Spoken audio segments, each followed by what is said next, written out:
श्री कृष्ण की लीला तो हम अक्सर बड़े बुजुर्गों द्वारा सुनते आए हैं, लेकिन भगवान श्री कृष्ण की मृत्यु कैसे हुई? मृत्यु का कारण क्या था?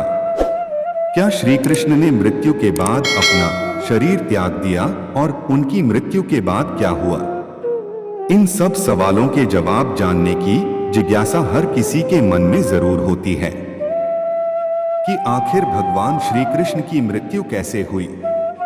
भगवान श्री कृष्ण का जन्म 3112 ईसा पूर्व में मथुरा में हुआ था।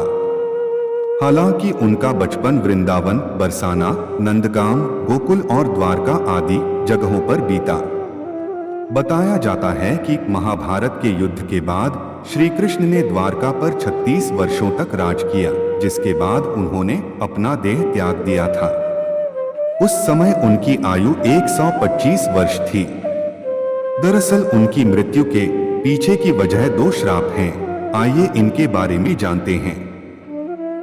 बताया जाता है कि महाभारत के युद्ध के बाद जब दुर्योधन और उसके सभी भाइयों का अंत हो गया, तो उनकी माता गांधारी को अत्यधिक क्रोध आया। अपने बेटे के शव पर शोक व्यक्त करते हुए रणभूमि पर गांधारी ने श्री कृष्ण को 36 वर्षों के बाद मृत्यु का श्राप दे दिया।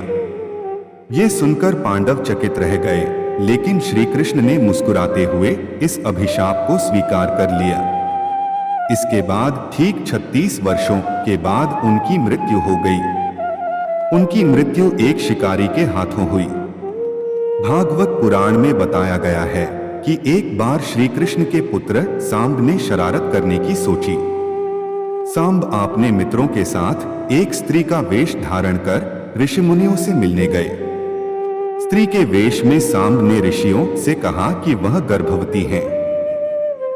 यदुवंश कुमारों की इस शरारत से ऋषियों ने क्रोधित होकर उन्हें श्राप दे दिया कि तुम एक ऐसे लोहे के तीर को जन्म दोगी जो तुम्हारे पूरे कुल का सर्वनाश कर देगा। इस श्राप को सुनकर सांब डर गए और उन्होंने तुरंत सारी घटना उग्रसेन को बताई।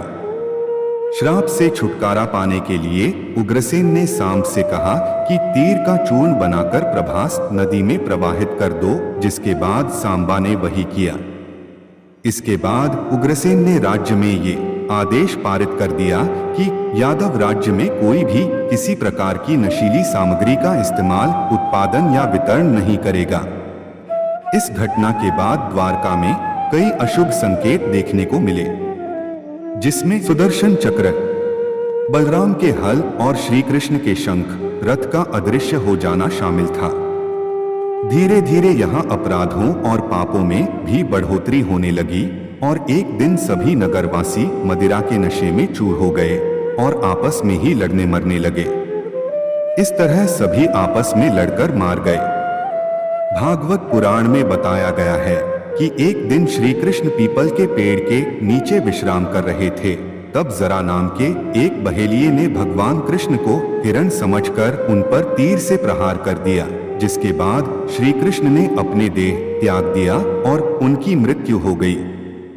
दरअसल इस तीर में उसी लोहे के तीर का अंश था जिसे सांब ने उग्रसेन के कहने पर चूर्ण बनाकर नदी में प्रवाहित कर दिया था।